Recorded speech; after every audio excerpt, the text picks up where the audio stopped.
Today, I want to explore how a person's life journey shapes the thought leadership practitioner.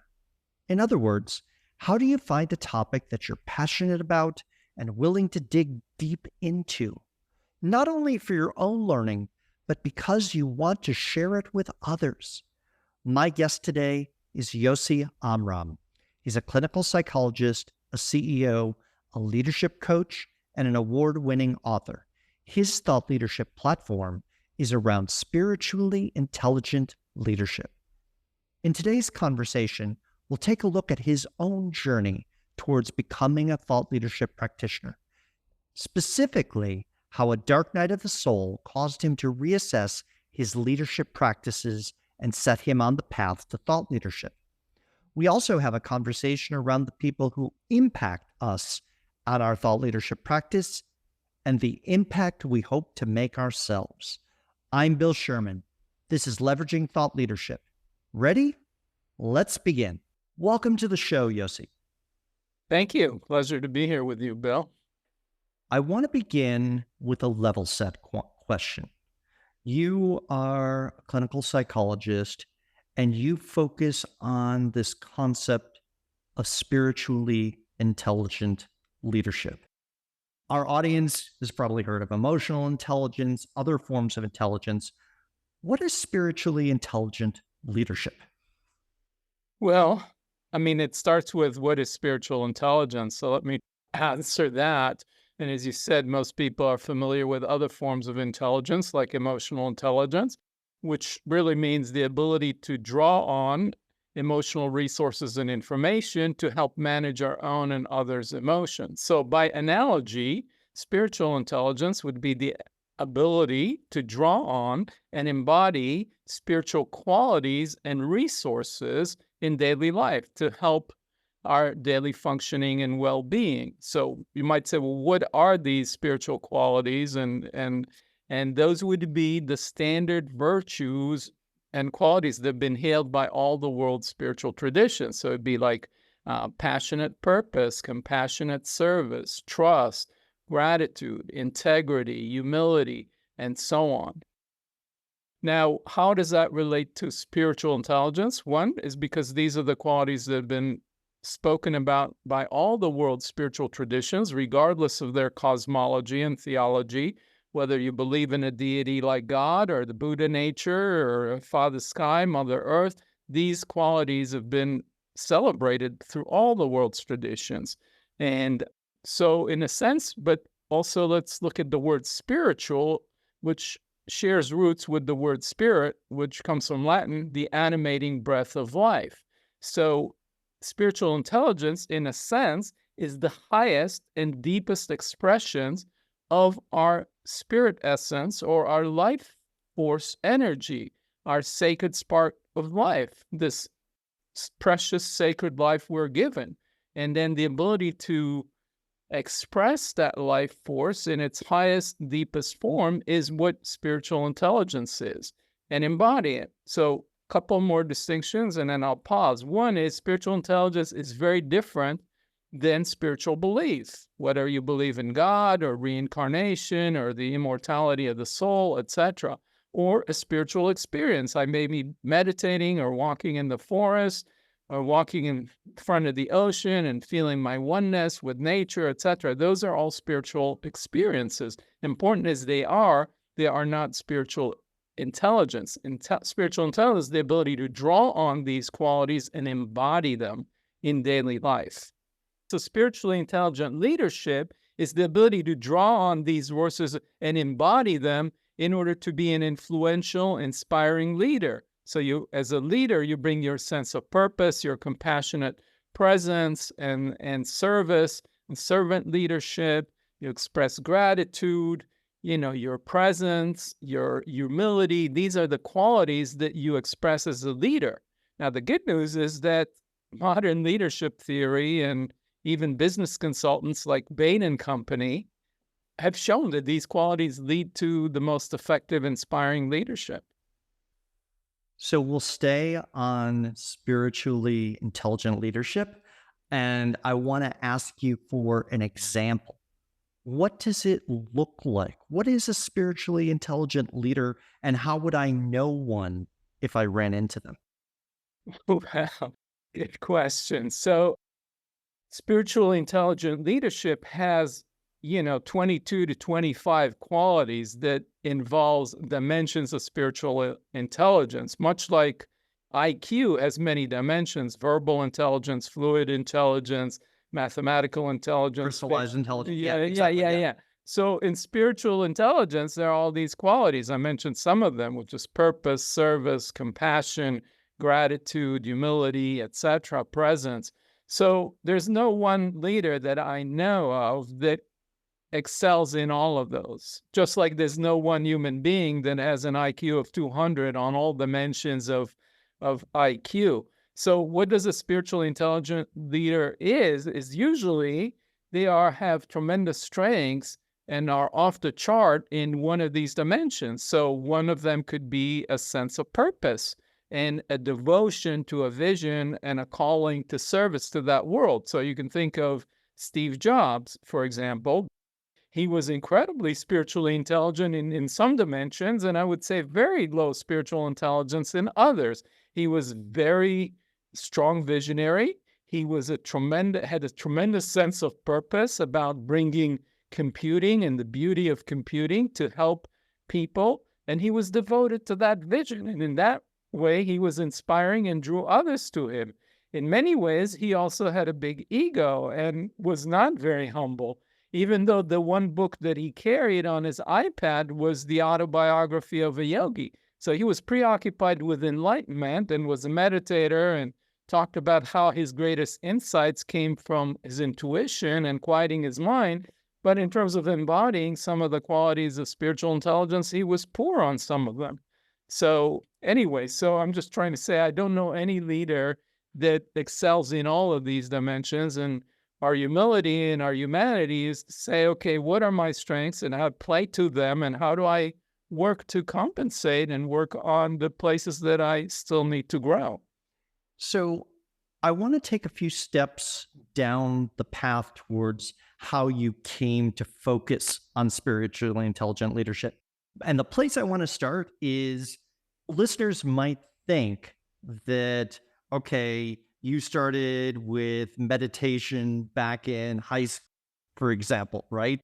And that actually isn't the case. You describe yourself as a math and science kid when you were young. Is that right? Yeah, yeah, I was a math and science kid, and I grew up in Israel. So we'll see if I can concise my life story that got me to here, but it's not what you would expect in a sense. So, like all Israeli men, I was drafted into the military at age 18. Luckily, it was a quiet time, and I was a shy boy, and I was pacifist in my leaning. And to my surprise, I had the fastest promotion record in the history of my regiment and won all these leadership awards.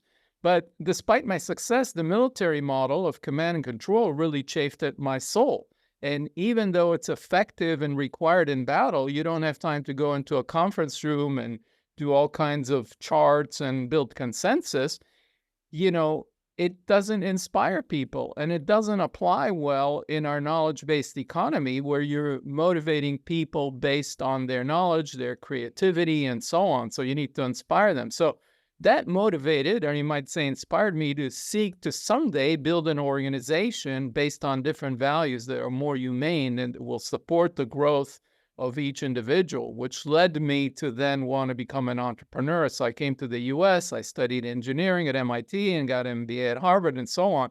And then I started a couple of companies. And the first one, I was really focused on it was called Individual, and it was focused on delivering personalized interactive media, Bill's personal newspaper on your fax machine, well before the internet. And it had learning agents and so on. It would hone itself. But the other dimension was building a culture that was focused on the growth of each individual and their unique capacity in a team, in a community environment. But, I was so devoted to that. I worked 80 hours a week. I burnt myself out. I got depressed.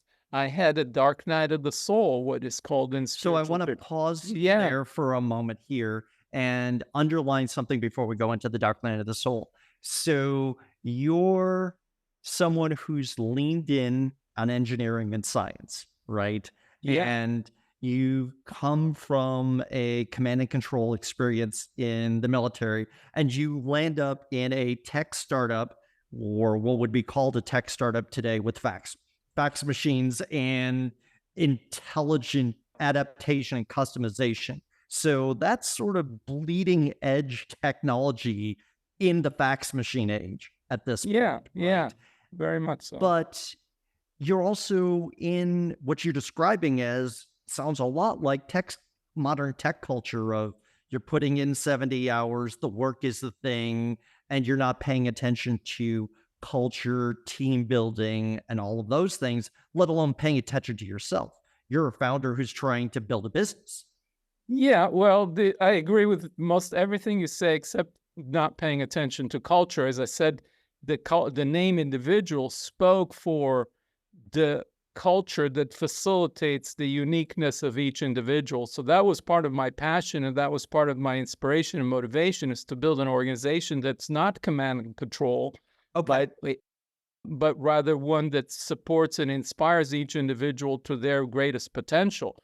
So this was part of my passion. It was a business idea, but it was also an experiment in an organization and in leadership. And that's why I took it so personally. It meant everything to me, which is why I wanted it to be successful, which is why I worked 70, 80 hours a week. But along the way, even though you might say my motivations were pure at some level, at another level, my ego co-opted all of that. And then it became, I want to make a better world and empower people with information. And I want to build a culture that facilitates the individual. All of that was true. But at some point, it was like, no, I want to do it. And I want to be successful. And I want to get rich and all of that. So all these egoic motivations were mixed in.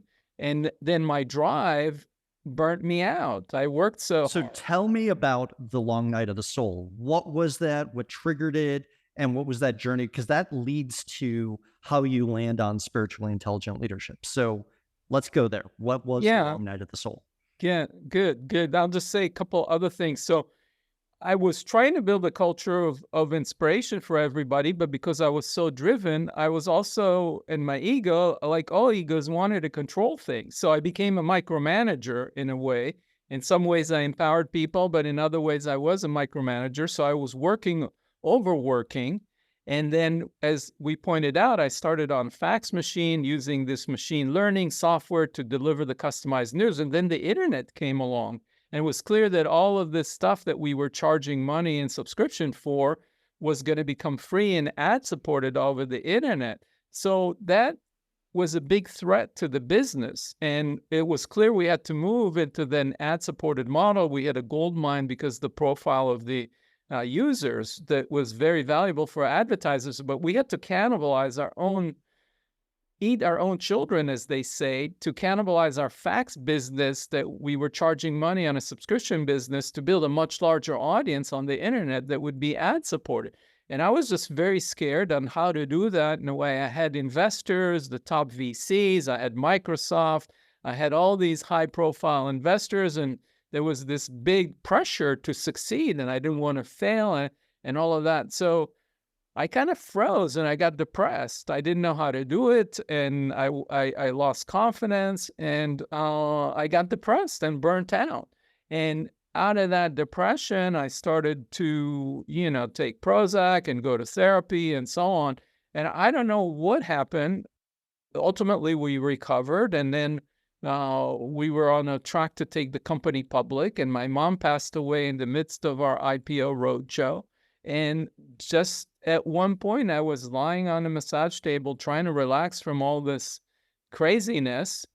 And all of a sudden, I had this spiritual opening and an awakening where my body relaxed. And I felt that my body was made of consciousness. The floor that I was looking at through the cradle of the massage table, I felt was inside of me. And I'd been interested in the mind-body problem. I was reading this book about the self-aware universe and also, but something clicked, and all of a sudden my sense of self dissolved, and I experienced this oneness with all of reality, and all reality was permeated by this consciousness. So that was an awakening experience that blew the circuits of my mind. And I was having all these downloads about where the internet was going in the future. And I wanted the company to be the leader in going there. I wanted everything to happen yesterday. So my ego again grabbed a spiritual experience and co-opted it. Like, no, I want to build individual to be the greatest company. And had we followed my vision, we would have been the next Facebook or Google, etc. But I wanted it all done yesterday. I had that vision, but being a CEO of a public company, I was trying to get everything done. My board thought I was nuts. My team thought I was nuts. I wanted everything done yesterday. So, this is the paradox. We have these great insights, etc., but then how do we integrate? How do we embody them? So I got pushed out of my company, and it was a devastating blow. And it was a trauma because my baby and all my life was focused on that. But that kind of led me to try and understand, what was this all about? Was it craziness? Was it delusion? Which then changed the direction of my life. And then I went and studied psychology, and I tried to understand how much of it was pathology, how much of it was true thing. And that led me to this whole research on what is spiritual intelligence, which I could talk a lot more about, but I'll pause there. Thank you. So I again want to make a connection back. You're the engineer with a tech startup that's going public, who your step of was invited to leave my company. Well, I'll go study psychology and go become a clinical psychologist, right? As the logical next step. I want to understand this. And let's talk about the research, because this goes into the building of the thought leadership. Although you could argue that much of your journey through your life had been leading to this point. But you said you did research. What did you research? How did you do it? And what did you find? Okay, great. So I had this spiritual awakening experience, as I said, and so I was interested in what is this all about. And I was interested in leadership, and I knew about emotional intelligence, which we talked about, and all the research that said that emotional intelligence contributes to well-being and life and leadership, etc. And then, lo and behold, I read a book that mentioned the concept spiritual intelligence by Dana Zohar, and it was about rewiring the corporate brain. So the concept and the idea of spiritual intelligence was introduced by others before me, but it wasn't defined. And I set on a mission to understand what it is, because I wanted to see how it actually contributes to leadership. So I wanted to see, is there a universal set of qualities that mean what is spiritual intelligence? So what I set out is to I interviewed 71 spiritual teachers and leaders across all the world's traditions. I wanted to see if spiritual intelligence from a Buddhist perspective is the same as an Islamic perspective, as a Hindu perspective. So I had these 71 teachers. There were at least 4 from each of the world's major traditions, like Christianity, Islam, Judaism, Hinduism, Buddhism, shamanism, Taoism, and so on. And what I discovered is these themes that were universal. So there were all these qualities that I had mentioned, and that was very heartening to know that regardless of your cosmology and theology, these are the qualities and virtues that you cultivate that have been spoken around for millennia. So that was the first stage of the research. But And then you took it to the applied side on the business side, right? yeah, but to do that, there was another step, which is if you want to study something from a scientific standpoint, the first part I did is what's called grounded theory. It's thematic analysis of interviews and finding common themes in what people say. But in emotional intelligence, you have measures of emotional intelligence that then you could do studies and correlations. So it wasn't just, oh, you have this idea of emotional intelligence. People developed measures and showed that those measures are associated with good outcomes. So I had to then take this conceptual framework and develop a measure. So I didn't have all the background in statistics. I partnered with somebody on the faculty at the school I was, and we developed the first academically validated measure of spiritual intelligence. So there's all kinds of psychometric properties that you have to do with construct validity and reliability and predictive validity and so on. I won't get too nerdy right now, but so that was the second stage, developing this measure. Then I could get into the question I wanted to look at, which was, does people who score higher on the spiritual intelligence, are they more effective leaders? So that was my third study, where I had 42 CEOs and 210 members of their staff, and I administered to them the spiritual intelligence measure, a measure of emotional intelligence, and a measure of personality, because you have to control for other known variables. If you're saying this thing is important and valuable, you might say, well, does it add anything beyond what we already know, which is emotional intelligence? So I administered both spiritual intelligence, emotional intelligence, and personality, because there's qualities of personality that also was known to contribute to leadership. You're doing a comparative validation study there and benchmarking against a known measure to be able to say, okay, what does this add? And are we replicating what's the incremental knowledge that's added? Yeah. Yeah, exactly. So what was really heartening was to find that emotional intelligence contributes to leadership. It explained 41% of the variance in the outcome. So, and then spiritual intelligence explained 47%, 46, 47% of the outcome of leadership effectiveness. And combined, they explained 67% of the outcome. So that says that each of them has a unique contribution on its own, and that combined, they add more value than each of them independently. So that says that spiritual intelligence had as powerful and actually a stronger effect on leadership effectiveness than emotional intelligence. But I'm not trying to compare and say it's more important, less important, but just it has a unique contribution, like you said. Now, since then, other researchers have taken that measure of spiritual intelligence and have shown that leaders that score higher on spiritual intelligence produce better financial results for their organization. And that same study found that there was no incremental predictive validity on emotional intelligence and financial outcome. It was fascinating, again, but the point is not to compare the two. Obviously, they're both important, but I'm just saying at this point, there's a large body of scientific research that says that spiritual intelligence is real and measurable and contributes to leadership, and as well as a number of other important outcomes in life in terms of quality of life, satisfaction of life, relationship quality, team productivity, individual productivity, and so on. So there's now a growing body of research over the last 15 years. If you're enjoying this episode of Leveraging Thought Leadership, please make sure to subscribe. If you'd like to help spread the word about our podcast, please leave a 5-star review at ratethispodcast.com/LTL and share it with your friends.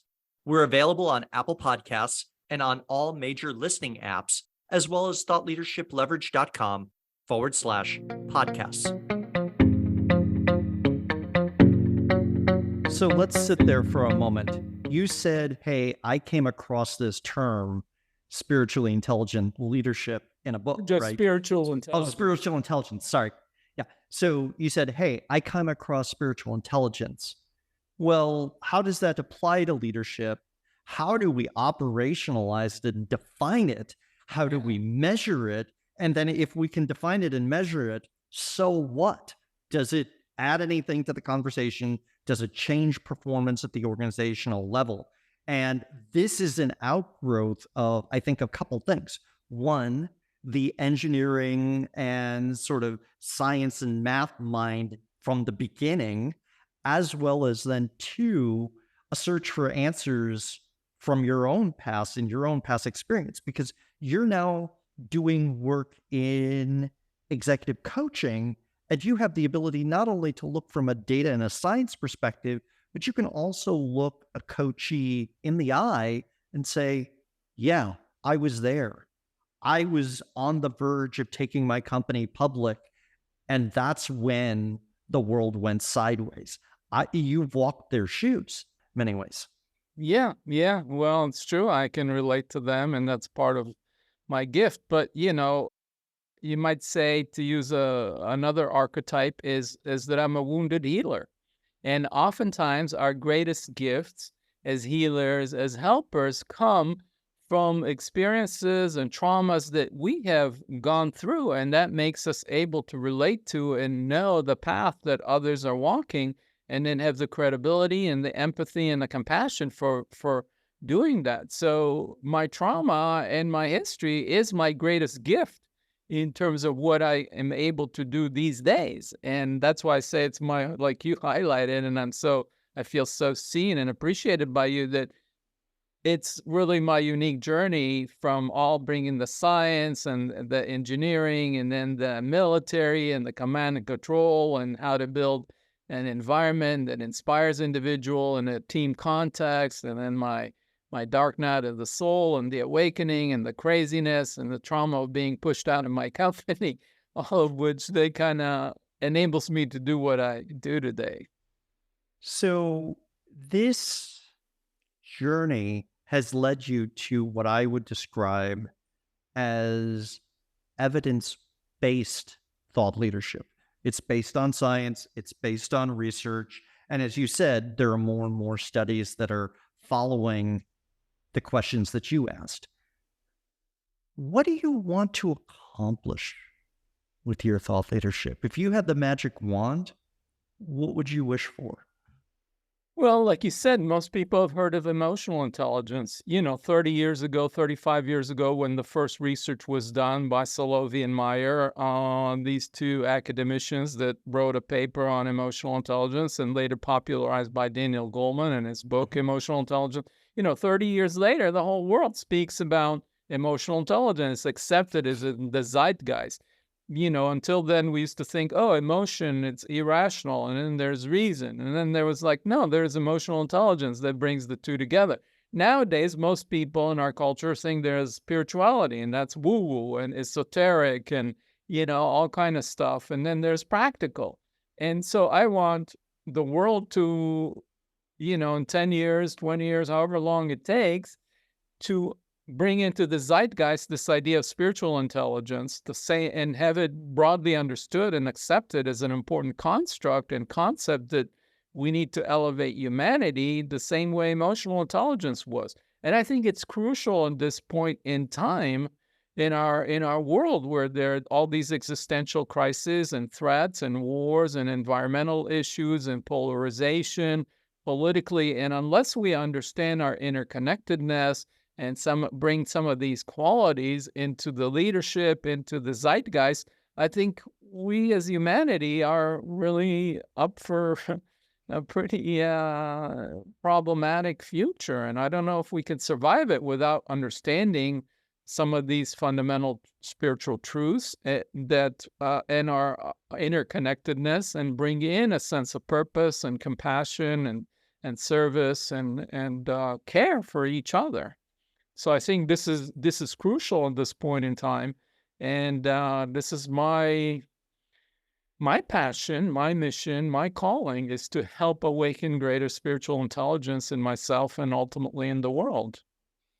So, a couple of things. One, as I think about your comment about emotional intelligence, right? And we've had a parallel thread running through. I know for a period of time, I don't know currently, but in the past, one of the earlier adopters of emotional intelligence was the US Army.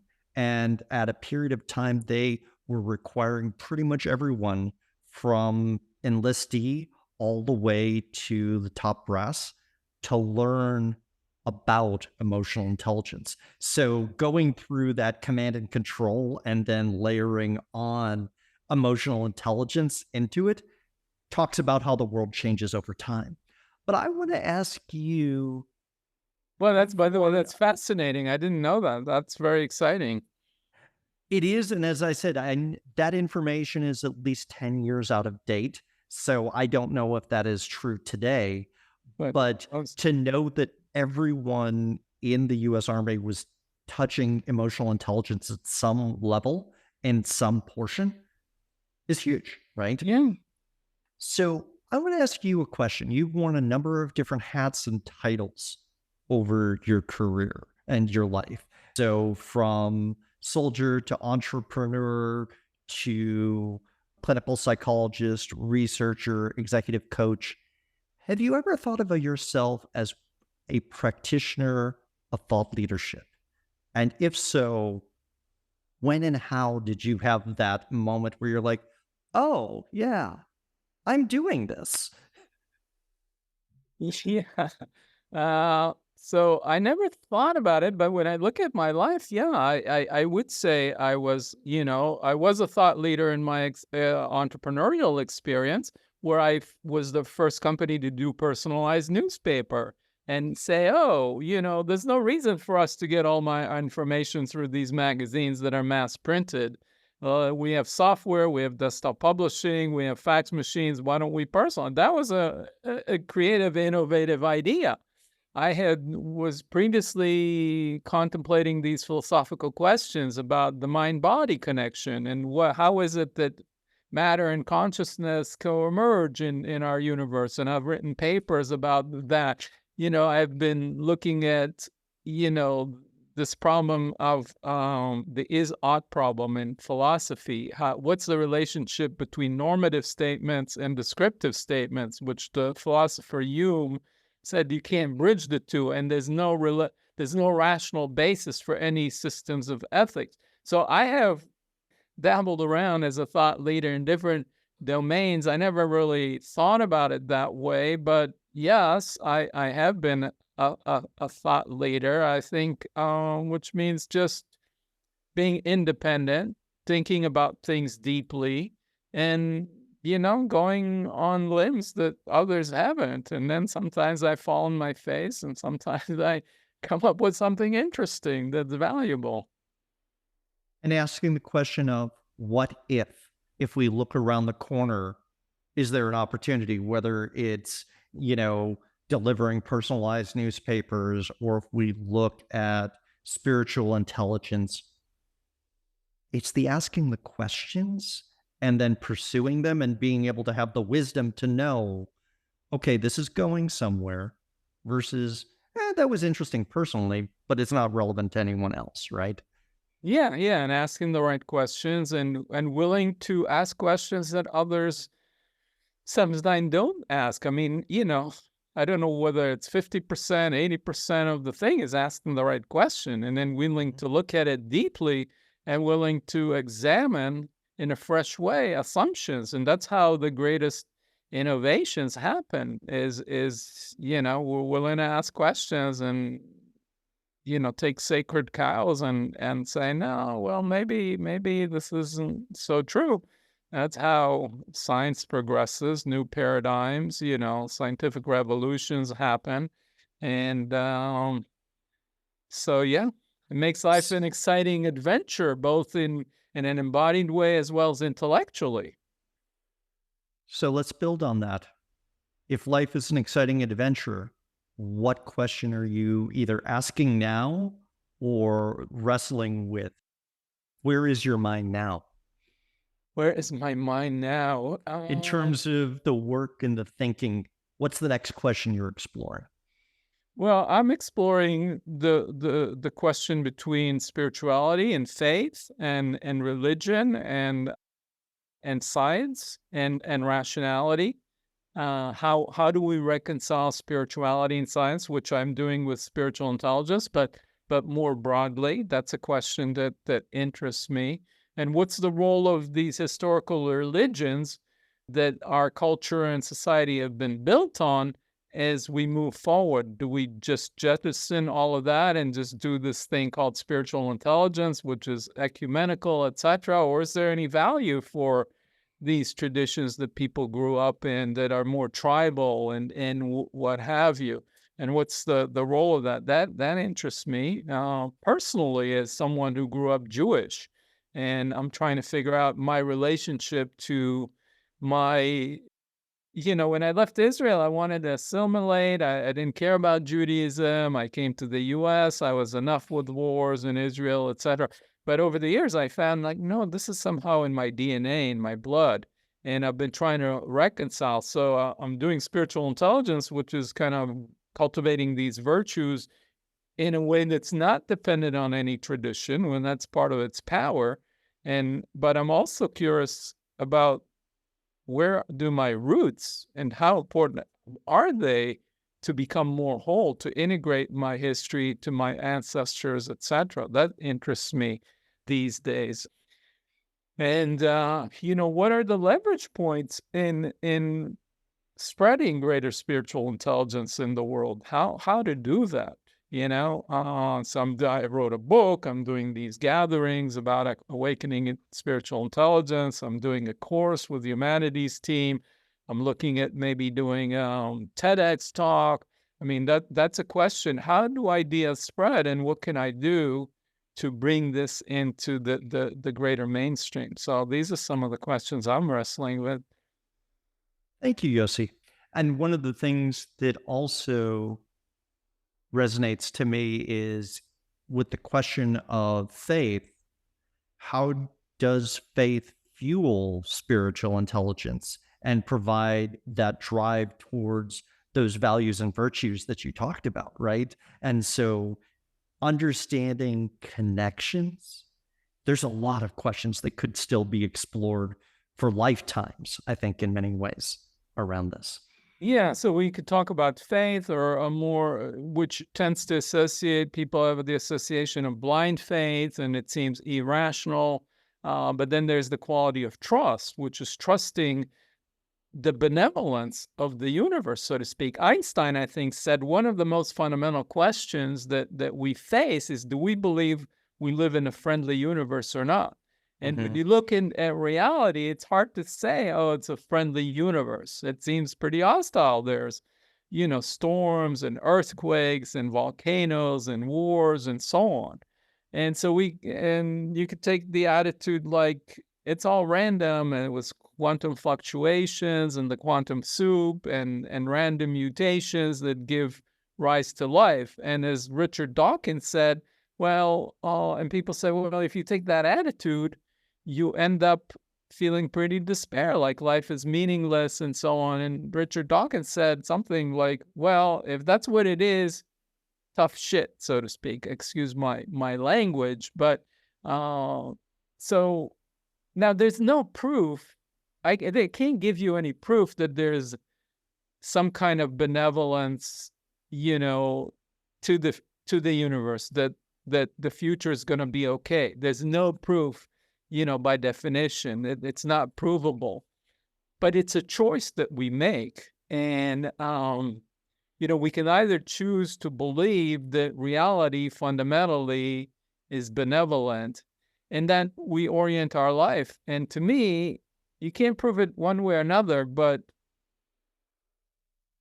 what is truth? If this is more functional perspective that works and helps us lead to a better world, then why not adopt that? And it's a practice. The more I practice the belief that things are okay, that somehow they will be okay, the more inspired and motivated I am, and the better chances are that the world will somehow emerge. So I don't know if I'm kind of going off. So I want to point here that we have alluded to philosophy and philosophers throughout this conversation. And I think many roads into thought leadership ultimately lead to really big questions of who are we? What is a good life? How do we make an impact? And where do we apply our effort? Those are questions that, as you said, you could look across history and culture that have been asked in many, many places. I can't say every place, but that is the work of thought leadership, and it parallels sometimes the work of philosophy. Yosi, I want to thank you for joining us today for a great conversation around thought leadership and spiritually intelligent leadership.